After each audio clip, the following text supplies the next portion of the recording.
Welcome back. I'm playing Warhammer 40,000 Gladius, and we'll get started on our next faction guide on how to play the Orks. So, how I usually like to set up these videos is I go through their passive abilities just so you guys are aware of what they are in case I forget to bring it up when we're actually in the game, because after I go through the screen I'll load one of my save files and then kind of go over the different units, the heroes, how I recommend equipping the heroes, kind of the most high yield units to use while you're facing the impossible AI, because that's what I'm assuming you're here for, because that's what these guides specialize on, is how to beat the single player campaign on both a quest and a conquest victory where you're killing everybody, every other faction that's on the map, because you'll get a different ending with the story depending on which victory type you get. Some of these will be applicable to multiplayer, but it's really meant to be against the AI. Obviously, playing on the easier difficulties, all these things will be true and even more beneficial. But first, if you're enjoying these videos, please give my channel a like and subscribe to encourage me to post more content for you. So the Orks here, it says the initial challenge is medium. I actually disagree with that. I think the initial challenge is pretty easy, especially if you end up building out the initial army like what I do. And so you have several abilities here that they have access to. They have might makes right, and effectively what that means is when you're fighting and you're doing damage, you're going to generate influence, and that's going to be very beneficial for you because a lot of your units are going to have some sort of influence upkeep, and so you're going to have this continual situation where you're going to be bleeding influence, and so it really encourages a very aggressive play style, which is exactly what you want when you're playing as the Orks. As they say, they're the melee aggression. Now, saying that, they actually have really good range units too, but unlike, say, Battle Sector, where the Orks are merely meant to be a ranged faction, they definitely have very strong melee here. So they have access to the Waagh, and what that is the higher your influence is, and the more you're generating, and the more units you have on the screen, the higher your Waagh level is, and that will give you additional melee attacks, up to, I think, 10%, but I'll bring that up in the video to show you how that works. They also have a trait called animosity, so pretty much if you're having very low influence and you're not getting the Waagh level up, then your units will actually start to suffer penalties to their attacks. So you definitely want to be fighting aggressively, because the more you fight, the more it ramps up and the more damage you're going to be doing, especially with the melee units here. Now, they also have the scavenger ability, so in addition to might makes right, which is going to get you influence, and with just fighting, you don't even have to kill the unit to get the influence. When you do wipe out units, you will get ore. So this becomes the backbone of your economy with two of your main resources, you know, killing units, getting the ore, and then fighting and getting tons of influence, because not only is that going to allow you to buff up the Waagh, but it's also going to allow you to spam out heroes, and that's one of the things that really works well, because unlike your war boss has an ability that increases the influence gains even more, and then you can use all sorts of other heroes and spam their abilities as well, just to help you push, because that's what it's all about. Now, they also have access to the green tide, which means that your units have increased hit point regeneration and the cities have increased growth, so it allows you to really rapidly expand your cities pretty quickly.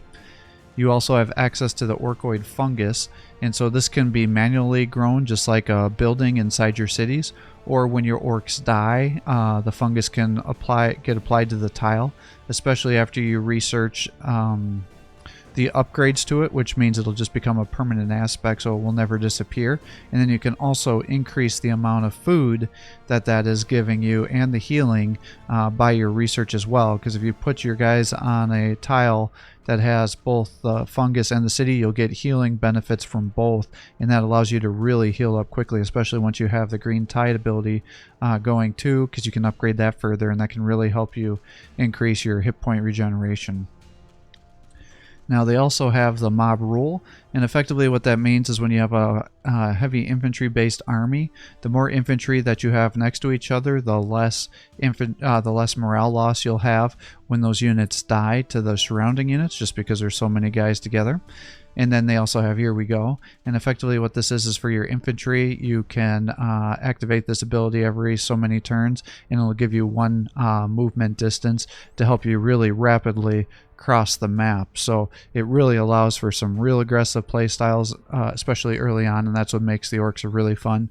They're definitely one of my favorite factions to play on this game. They just feel real good. They feel like how an Ork should be. They want you to be sitting there fighting, and they penalize you if you're not. So definitely a fun faction. So I will upload one of my saves here, and we'll go through the research and everything else here, because I think it's easier to show than for me just to tell you about it on this screen. Okay, and here is one of my save files. Now, I just want to mention, I say this at the start of most of my videos, unless they're actually on an impossible difficulty save file, is if you're playing on the impossible difficulty, you will not have a map that looks like this by turn 67, nor will you have the research and resources that I do. I turned my buffs up by decreasing the difficulty setting just so I could rush through this. Unfortunately, what happened is a lot of my original playthrough files are corrupted now because I had a bunch of mods, and those mods are no longer compatible with where the game is updated now.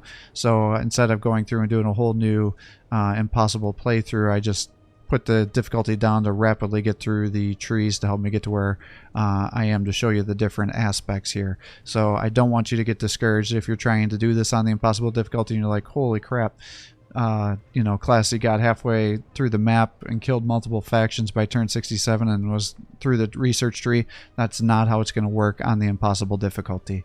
So the first thing I'd like to do is just kind of show you how to get through your research and what my recommendations would be to help you get the quickest research through here to increase your survivability.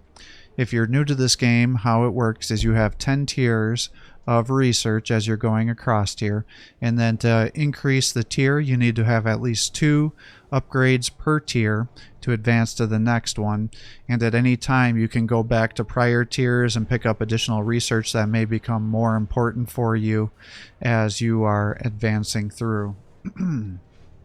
So for tier 1, what I recommend is getting the commando camp, because that way you're going to be pumping out your war boss and your heroes, because unlike other factions, you're going to want to have heroes going like crazy throughout your game here, because they're going to have such powerful buffs for you. And then I would get more DACA, because how I like to do it is I rapidly will get some units from the pile of guns. This is like the equivalent of your barracks. And the thing to realize is your barracks not only creates infantry, but it also creates cans and things like that as well.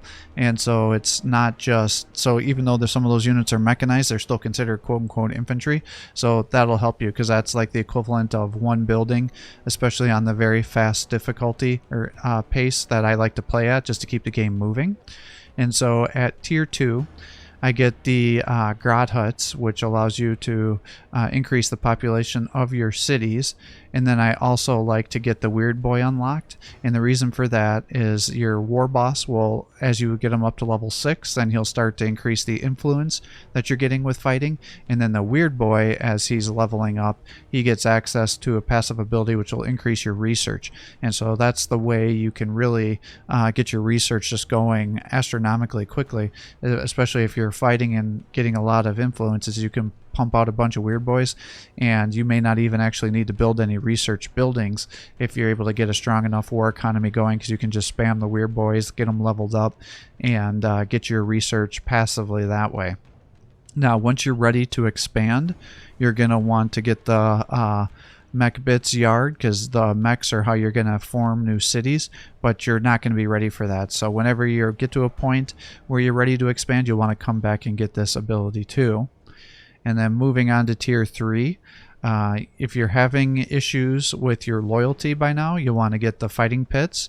Otherwise, if your loyalty is still okay, you're going to want to get the kill cans, because I think this is the secret to helping with a real aggressive play style with the orcs is because they have both a flamer and a melee attack, and they have enough survivability that you can really move around the map and do a lot of really good damage with these guys and kill almost any neutrals that you're going to come across, and they have enough survivability that you can just keep pushing through.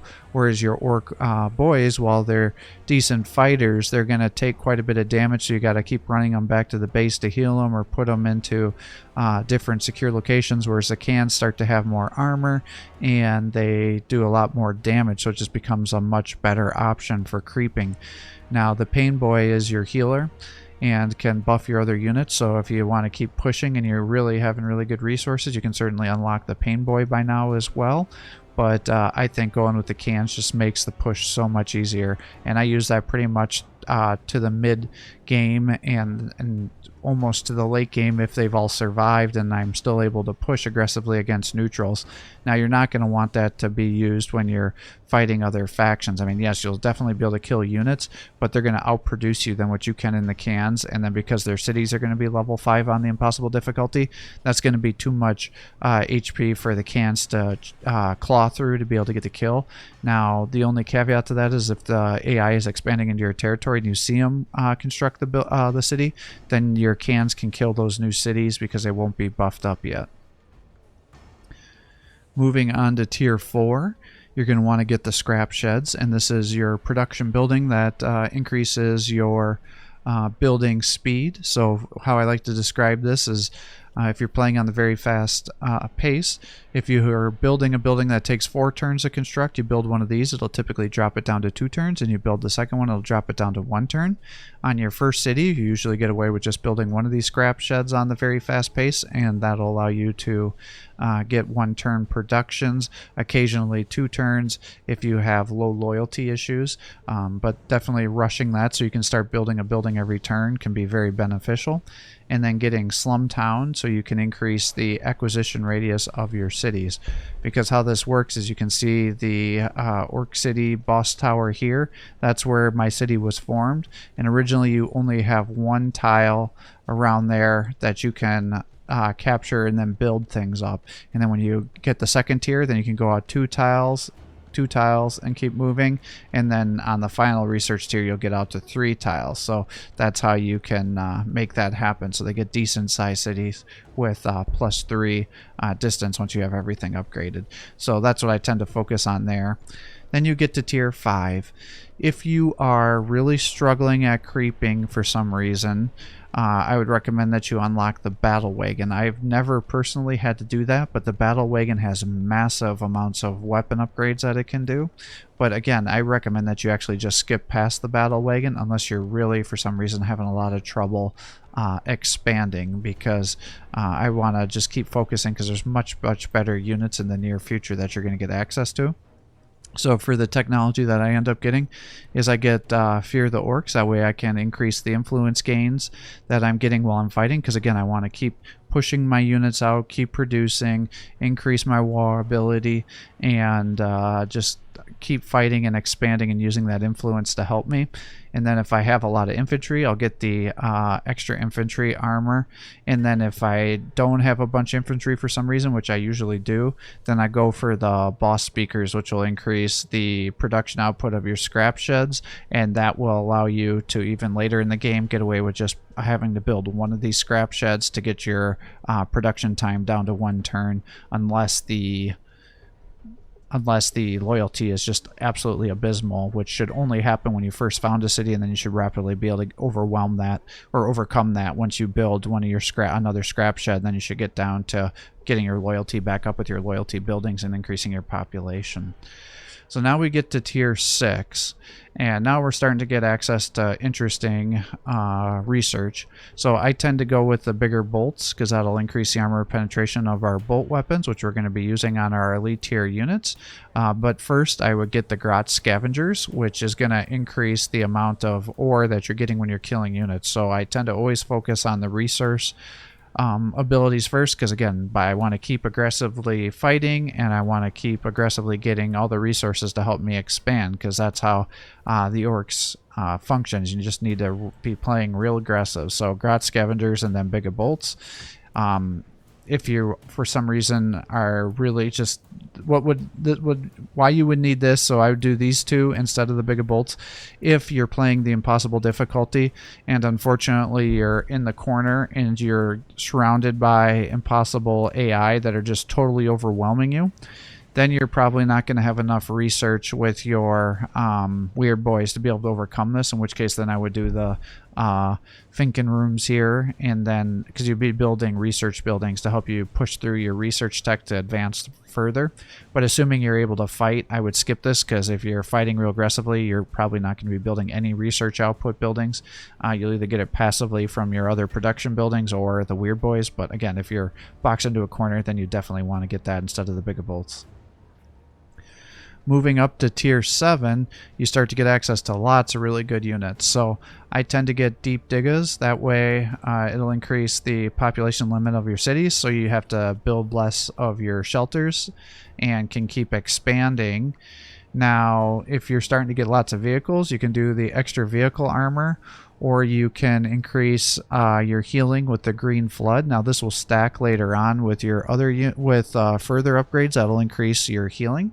So sometimes if you're not getting big armies, I'll skip the extra vehicle armor and go with green flood. Alternatively, if you're going to be building an aircraft army, getting the Daka Jet unlocked will help you, because I actually prefer the Daka Jet over the burner bomber, but that's just because I'm a lazy guy and I don't like selecting their bombs that are on cooldown every few turns. These guys, once you get them fully upgraded, are actually pretty decent at fighting other aircraft and taking out infantry. So against armored vehicles. The downside is all the Ork aircraft are very low armored, so they tend to get themselves blown out of the air.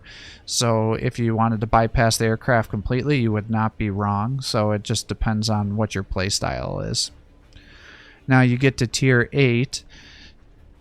If you're doing the aircraft, obviously you'd want to upgrade the Daka Jet further. I tend to not rush that technology though, so instead I go with the Gorkanaut, which is our ultimate armored walker, which is made from the barracks, again because all your cans and things like that are all barracks. So this is like your ultimate infantry unit that you'll be making, so I definitely unlock that because I'll be using that for the rest of the game. And then I also like to get the trophy poles, which will increase the loyalty output of my cities, and that will allow me to then have more production and research generation, again helping my economy. If you're really struggling with your economy though, you may decide to just do trophy poles and then getting the crackling gubbins, and that'll increase the energy production from your cities, and then bypassing the Gorkanauts if you don't have enough resources to be making an army yet. So it all kind of depends on your situation. Typically by the time I get the Gorkanauts, I kind of want to get a few of them going just because I'm worried I'm going to get attacked, so I tend to rush these two things. But like I said, if you don't have the economy to get the Gorkanauts going, then skip it and then focus on your 2 resource generations here. And then if you get to tier 9, you have several options here. So if you are lucky enough to have a really good start where you have tons of food, by now you probably have a very large food surplus. You're going to want to get the Runterd grounds, because that's going to allow you to build Squigus, which are your ultimate beasts. Monsters Beast unit that are going to be your tier 10 unit. So you may want to do that. If you don't have lots of food though, you're likely going to want to get your shanty city, so you can get that 3rd tile of acquisition tiles and unlock the Killburster, which is going to be the highest tier vehicle that you're going to get access to. So your Gorkanaut is your highest infantry, your Killburster is your highest vehicle, and then your Squigus are going to be your highest level beasts that you're going to have, and you get that out of this building here. For whatever reason you don't have enough resources to start focusing on your army, you're probably going to want to get the shanty town and the improved frag casings, because that'll help your other units. And then finally you get to tier 10, and all these things are really, really good. So I tend to get the big shrines because, again, I want to get my resource bonuses going as fast as possible, so then I have more turns that I can get those benefits. If you have lots and lots of food and you're pumping out Squigus, then definitely getting the bigger whips will help, because that'll allow you to make one less building. But again, if you're low on research, you may not want to spend all those resources just to avoid building one production building here for that bigger whips. What I would recommend is big shrines, like I said, big shinies, and then also getting grot riggers. And the reason for this is that'll allow your vehicles and your cans to now start getting passive healing. And so that gives you war buggies, killicans, battle wagons, stuff dreads, gorkanauts, and killbursters. And again, the killbursters and gorkanauts are for sure units you're going to be using throughout the whole game. So that effectively gives you a little bit of HP healing, which therefore increases their survivability and potentially stops you from having to produce more armies. So I always focus on those two. Afterwards, I like to get the Hammer of Wrath as well, because this allows the Gorkanauts and the Squigus to now get access to the Hammer of Wrath, and as you're aware if you've watched my other videos, that'll give you 25% additional damage. And eventually I like to get the permanent decomposition as well, so when my units die it just creates some Orkoid Fungus on the ground that you can then plop your units on that are organics and get some passive healing while they're on those tiles. But it's definitely not something that you need to feel obligated to rush, because that's unlikely to change your situation, and there's likely other research in the back that would be more beneficial. But that's how I rush through the tech tree. And typically what I do is once I get to tier 10, I then go back to the prior tiers. And so I would have, once you start to want to get vehicles, obviously you would have come back here and got the cultist speed. You can get the jobs here to increase the cultist speed production if you haven't had it already. You may want to get the fungal force, which will increase the healing that your units will get when they're on Orkoid Fungus. And then getting the mushling bloom will increase the amount of food that you're getting on tiles that have the Orkoid Fungus. And again, if you're having trouble with your economy and you're in an area that has very poor food production, then you'll want to get this mushling bloom much earlier, because what you can do is you can apply this to tiles and it'll give you additional food bonuses and healing depending on what things you've upgraded here. So that can be very nice. And then like I talked about, the mech bits yard to get your mechs produced and your big mechs, because both of those come out of here. And you'll have had the weird boy for sure by now. Then getting your heavy armor to increase the survivability of your war bosses, because you want to make them as tanky as possible. You can also get the scrap hammers to help increase the production of the mech bits, since you'll be pumping out those, because you're going to want to set up lots of repair stations while you're pushing with your orcs. Getting your big choppas if you haven't already to increase the damage of your melee units, because you're going to by now have lots of melee units that are getting produced when you're fighting. Going through getting the big mech, because once you start to have regular armies that are fighting and you're going to need to start setting up repair stations, you'll eventually want to just make these big mechs more than your regular mechs, because the big mechs can heal for the same amount, but they also have additional abilities. They have the ammo rent, which will increase the accuracy, therefore increasing the damage that your units are doing.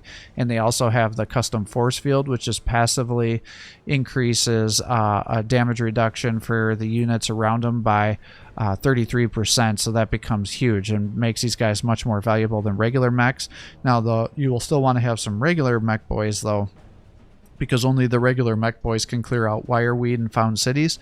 So you're not going to just exclusively use a big mechs, but for most time, because it's only like 0.5 resources to get a big mech versus a regular mech boy. So I tend to get more of those just to help the survivability. And then the extra infantry armor and the boss speakers, those are kind of the things I focus on here, like we had talked about. And then tier 6, the ammo runt, that's the ability to increase the accuracy that the big mechs have access to. This also gets applied to your mech guns, which are your anti-air units. Now, they don't do a ton of damage to aerial units, which is always a big frustration of mine with the anti-air, but what they do is they shut down the aircraft so they can't move away, so effectively it makes it so they can't move. So that's one of the nice things that the Ork anti-air gives you access to. And then, like I said, if you're going to have research buildings, then you may want to get the thinking rooms. Otherwise, just focusing on these 3 abilities. And this is one of the battle wagon weapons. Like I said, the battle wagons have lots of different weapon upgrades, but I tend to just skip it all together. So I just upgraded it just to show you what it was all about. But again, I would just skip this completely for higher tier units. And then going back to tier 7 here, again, the extra vehicle armor if you didn't get it, the boss pole, and then the Daka jet. And then tier 8, I would skip the burner bomber because I don't really like them very much. If you're fine just clicking a bunch of buttons every few turns, that's fine. But for the increased cost, I actually prefer the Daka jet. So I get the Daka jet super shooter, which gives them additional attacks. Getting the red paint job, which increases the damage. War buggies, battle wagons, Daka jets, and burner bombers all do. So again, if you're going to be making some aircraft, you're going to want to get the red paint job, and then these other abilities which we already discussed. Tier 9, if you are getting the Daka jets, then you're going to want to get the fly boss, which increases the amount of damage they do to other flyers, jet bikes, and skimmers, allowing them to be more of an anti-air unit to help you fight off those units, because that's really one of the downsides to the Orks, is they're amazing at killing ground units, and they can really struggle killing factions that have really powerful aerial units, because they can definitely have trouble getting through all that damage reduction, and then the melee attacks obviously won't attack flying aircraft and things, so that can be a big frustration. So that's why I like the Daka jets with these guys. And then obviously the improved frag casings to increase your grenade and missile blast weapons. If for some reason you're doing the Burma Bana, you can get the Scorchum missile, which will give you an anti-infantry missile. But again, that's really where these Burna Bombas excel at, is killing infantry. But so many of your other units are going to be way better and have way more survivability to kill a lot of infantry.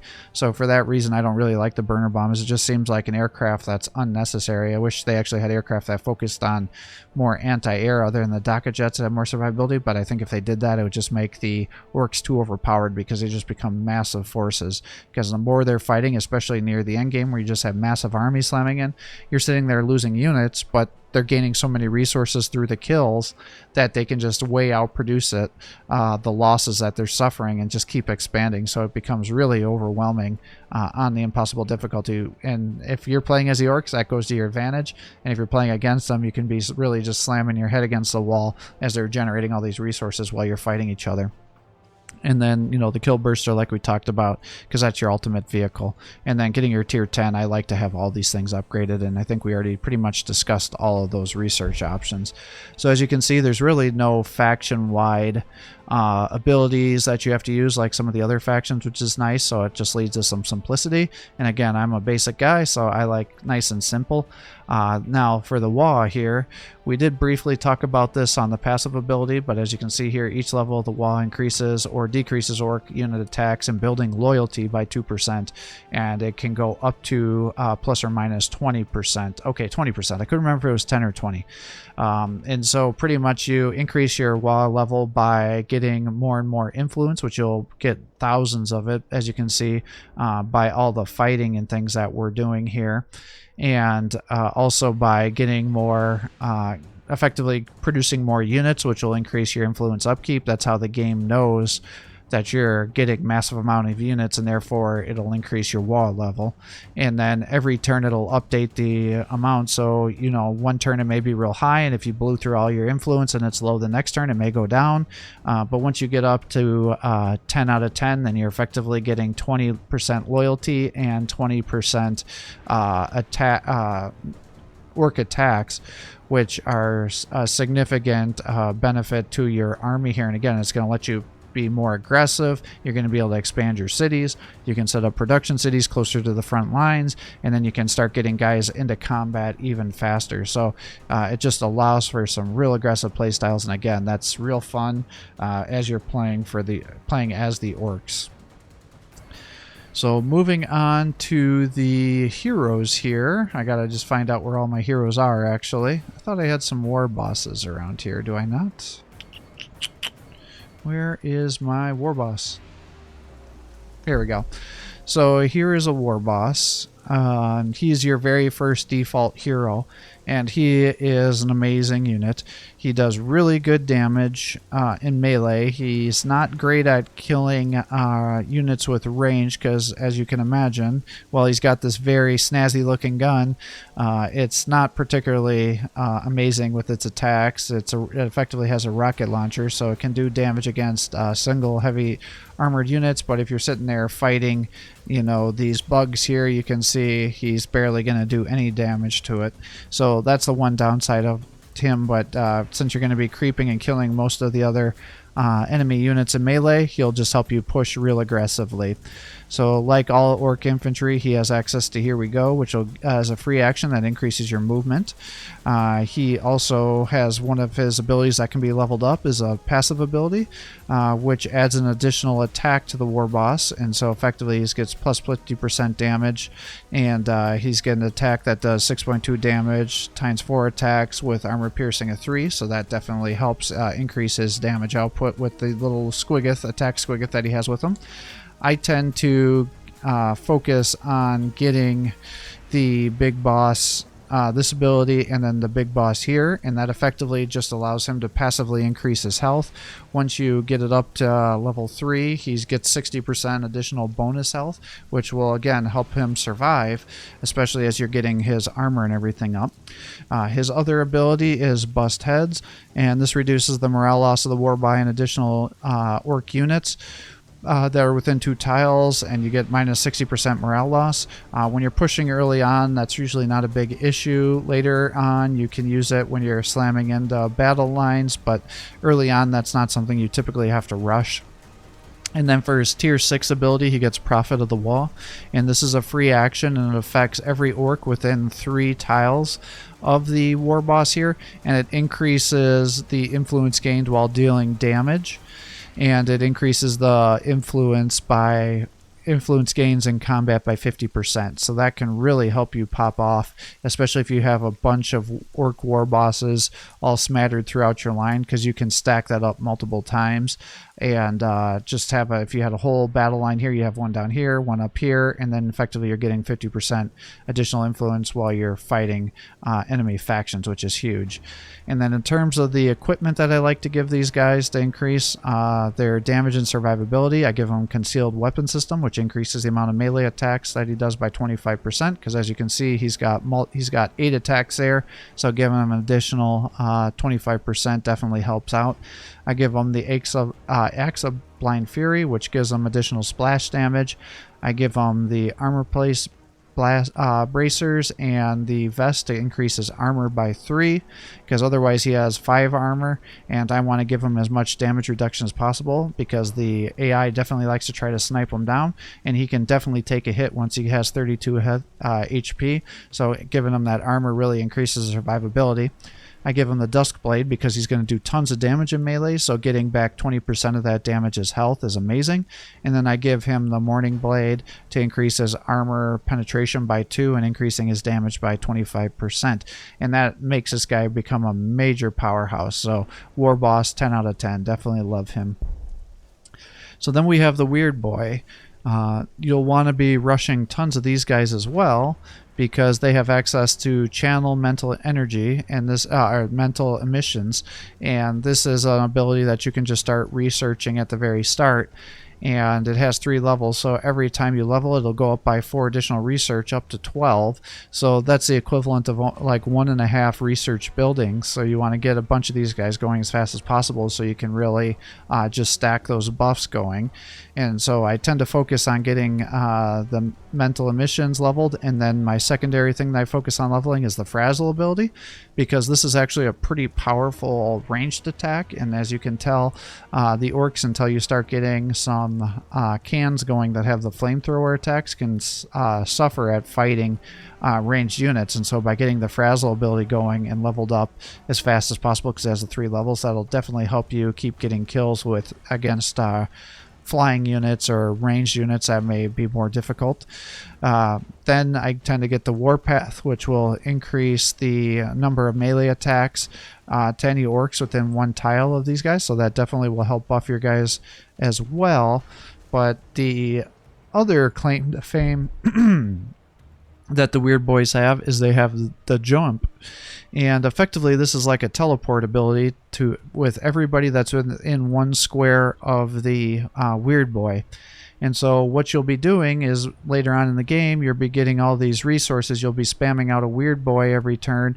You'll run them over to a Drukharo trader, get them equipment, and then you'll have all your production units going to 1 unit. So you'll have them surrounded here with different units, whether it be Squigus or Garkanauts, Killbursters, mechs, whatever.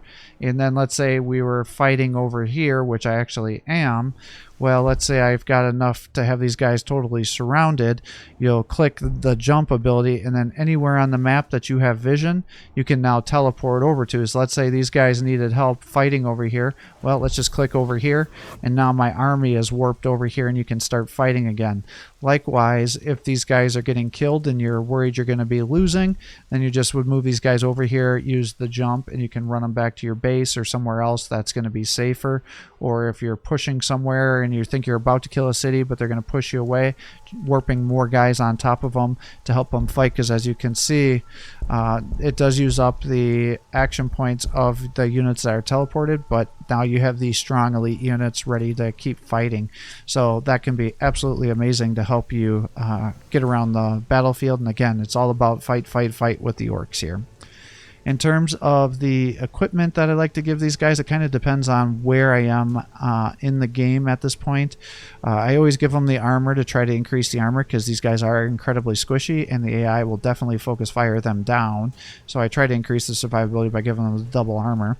I give them the endurance implant because I want to move them all around to optimize either buffing the melee attacks with the warpath, killing vehicles or flyers with the frazzle ability, or getting them into a safer position to be able to start teleporting guys all around.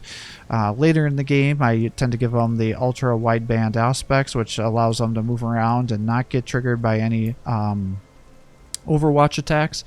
But early on the game, I'll likely give them either the item that'll give them additional research every turn, or influence generation. And then I finish it off with the Zod Hide to give them additional HP to increase their survivability and give them an increased 100% healing rate. And I end it with Felshen's Wing again in case I can't teleport them out instead of getting them sniped down. Just activating that to get them +5 movement, so then their movement goes all the way up to 10 if you're using Eerie Go ability as well. So that can be real huge for you.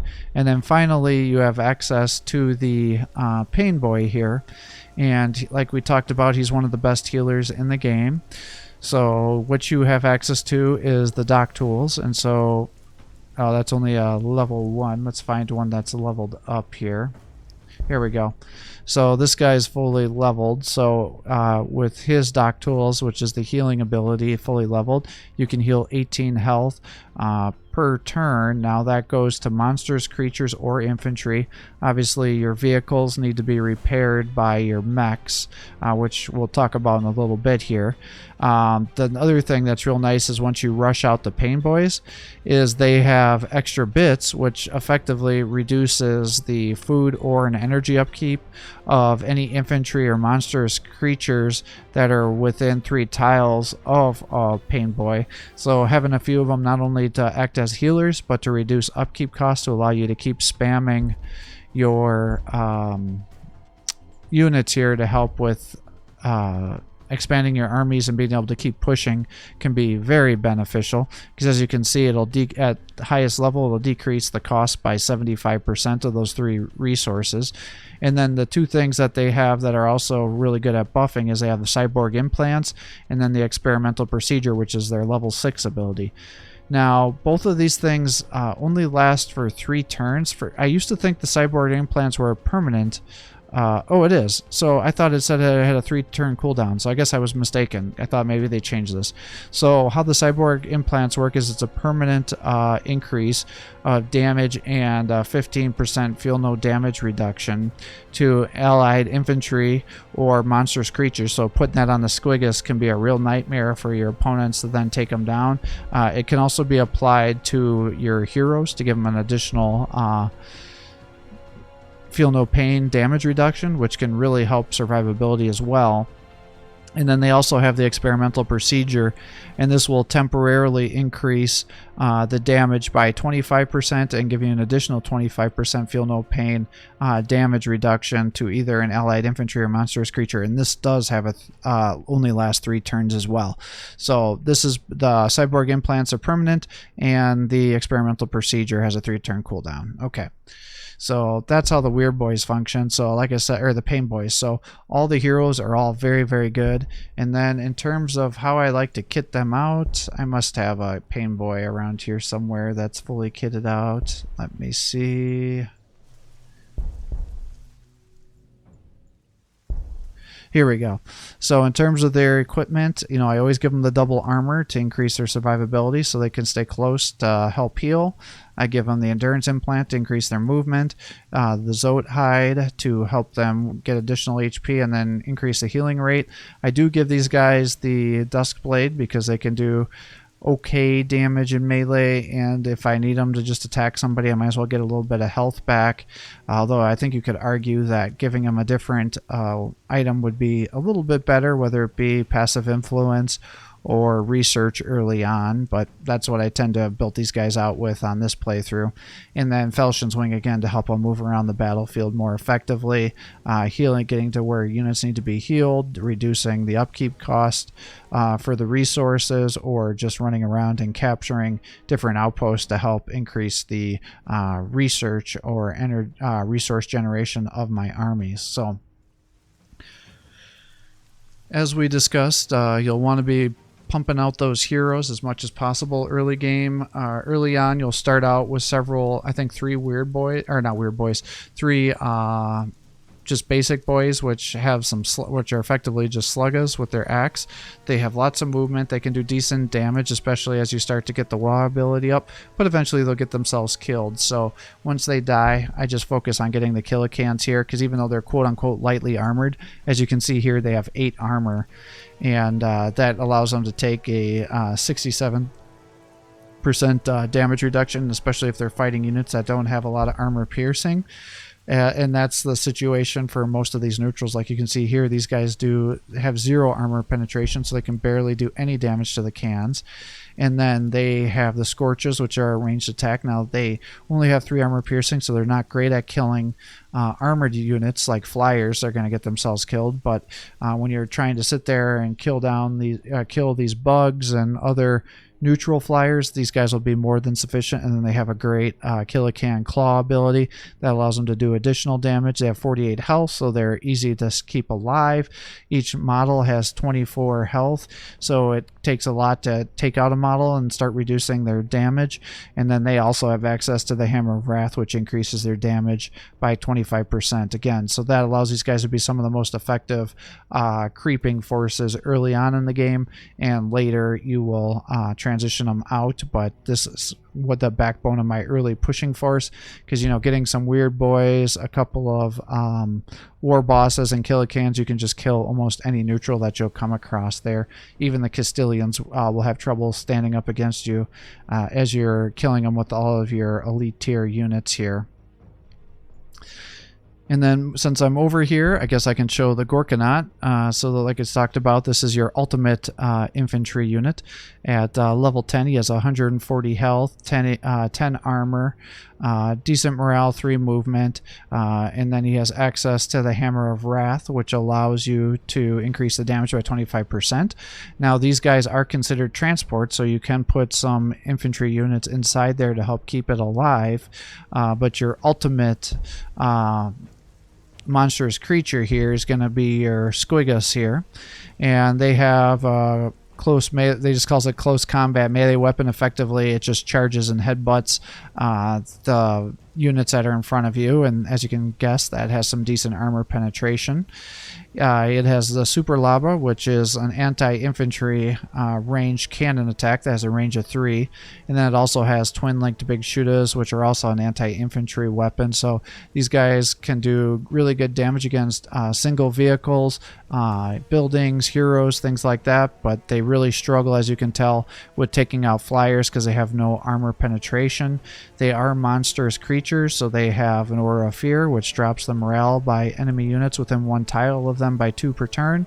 We talked about the Hammer of Wrath, and then because it's a monstrous creature that's a super heavy, it has access to the Stomp ability. So in addition to attacking with each one of these weapons when you right click, you also have access to this free action where you have an additional attack that you can use against non-super heavy and non-building units, allowing you to do additional damage. And that Hammer of Wrath will increase not only the damage of your main weapons, but also of the Stomp ability as well. And then as you can see here, these guys have 6 cargo spaces, so these are like your best transport that you'll have access to. And then your ultimate vehicle is the Killburster. This is meant to be an anti-vehicle, anti-building unit. It's okay against aircraft as well. It has 10 armor. Let's see, I don't know if I have a level 10 one. I don't, they got killed. But as you can see, oops, I didn't even know that could move. But as you can see, they do have transportation capabilities as well if you were having difficulty moving your infantry around. They have access to the Bursta Cannon, which does 31 damage with 9 armor piercing, which allows it to do good damage against vehicles. And then it does also have a little bit of a twin link to big shooter here to let it do some damage against infantry, but for the most part these guys actually kind of struggle at killing large amounts of infantry just because they tend to overkill some models, so you'll use this mostly as an anti-vehicle. And then it is considered monstrous, so it does have the morale losses to any enemy unit within 1 tile of it, so definitely can be good. As you can see here, we'll like move it up here. I guess I was able to kill it because those are low tier neutrals there, but generally they sometimes suck at killing large swaths of infantry out. And then you can see here's your big mech. He'll be your ultimate repair crew. He has access to the Here We Go, which gives you that +1 movement that the infantry have, has decent armor, so they're a little bit hard to kill, which is nice because you also have that custom force field that affects any type of unit within 1 square of it, giving an immediate 33% invulnerable range damage reduction. It has the ability to heal 8 hit points every turn to a vehicle that's right next to it. It does consume the movement and the action. And if you don't have anybody that needs to be healed, you can use the ammo runt ability, which will increase the ranged accuracy by any type of unit that's right within 1 square. And then you also have access to the regular mechs that you'll be using before you get the big mechs. And as you can tell, these guys are much squishier with only 3 armor. They have some decent health. They also have access to the Here We Go. But again, the things that make them unique is they can do the clear tile, which is how you clear wire weed or difficult terrain. And then they can found cities as well. And then they also have the same kind of mech tools to heal 8 health per turn. So those are what I use as my main forces. If you're going to use the Daka jets here, you can see they have 7 armor, 36 health, so it's okay. They have the ability to go supersonic, which increases their movement by 2 at the cost of their attack. Just like all aircraft, they have the access to Jink, which allows you to give yourself a range damage reduction of 33% at the cost of your accuracy. And then as you can see here, they have some low armor penetrating weapons here, which allows them to do good damage against infantry that might be in the way. They struggle at killing heavily armored units, but they can do some decent damage against other flyers and things like that as well because they have the increased accuracy. And then you can see your burner bomber here. It's got the same amount of armor, same amount of health pretty similarly. They also have the 2 weapons here, the twin link shooters.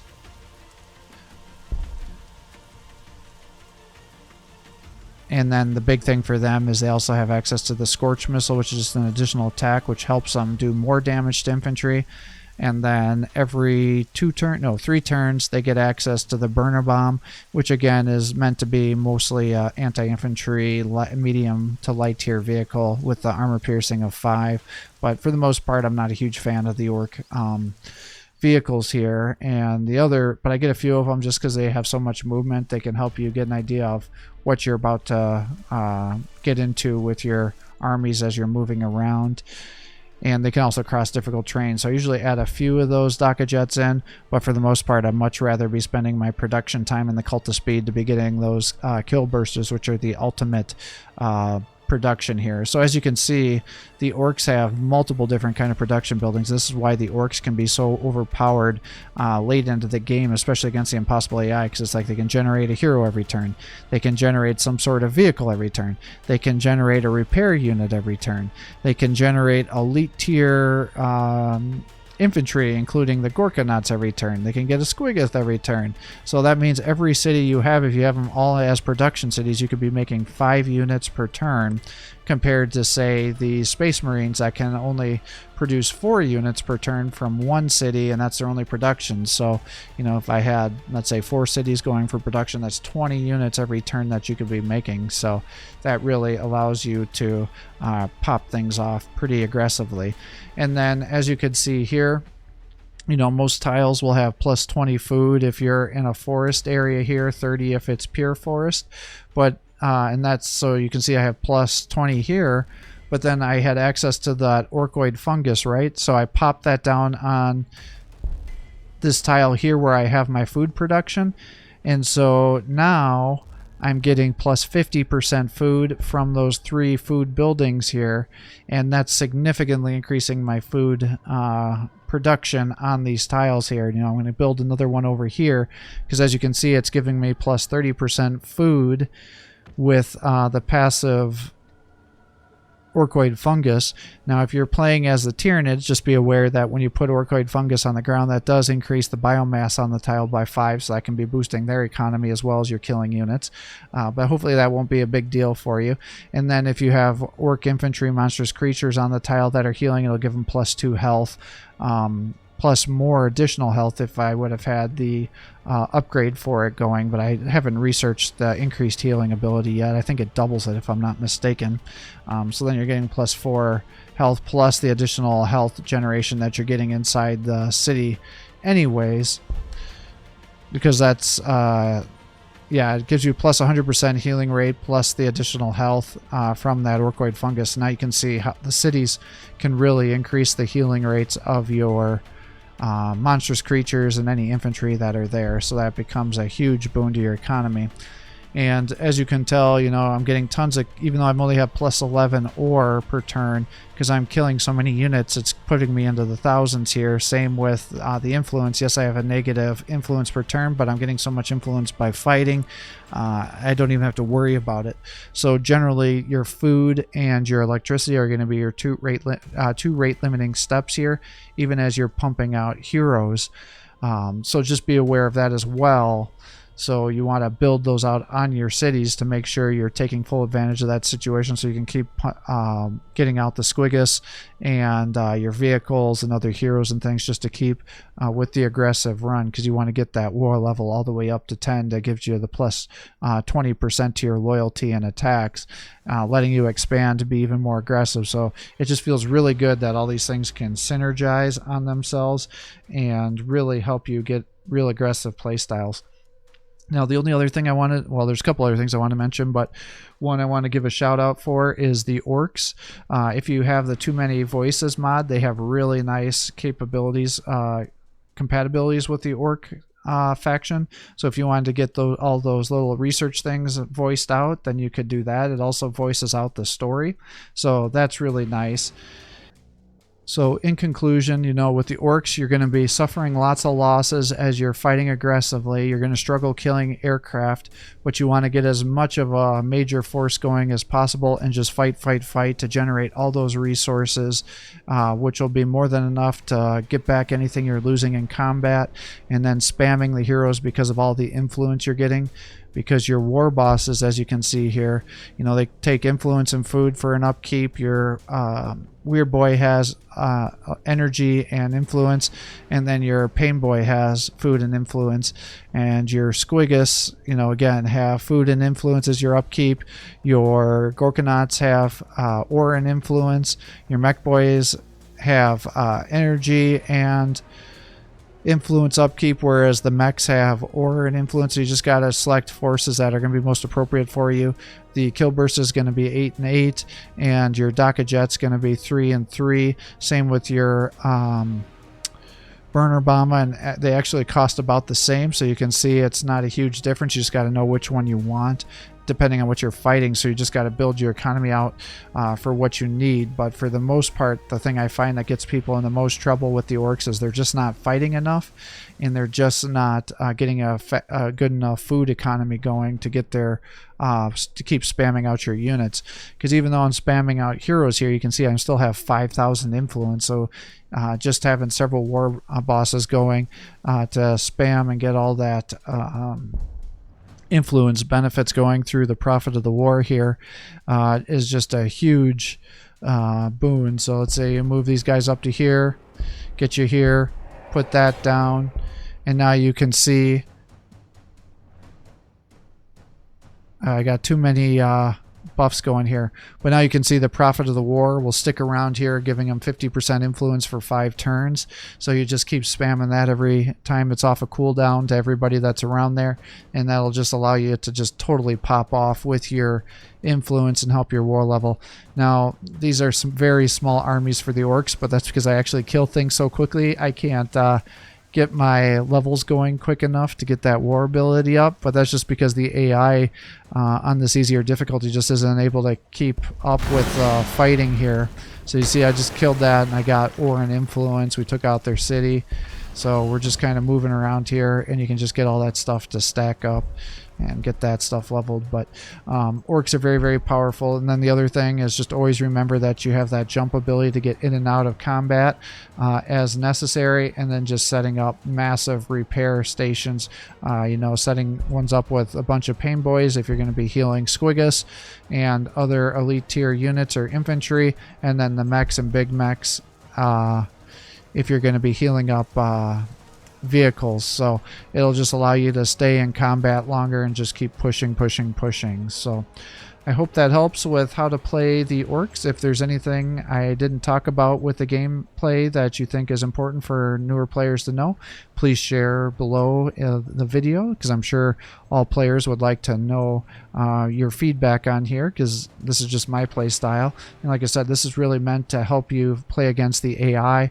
You'll probably want to do a little bit different variation on the builds if you're playing against a human player, but this is what I found to be the most effective at playing against the AI to help you get those impossible victories against the AI on both the quest and the conquest.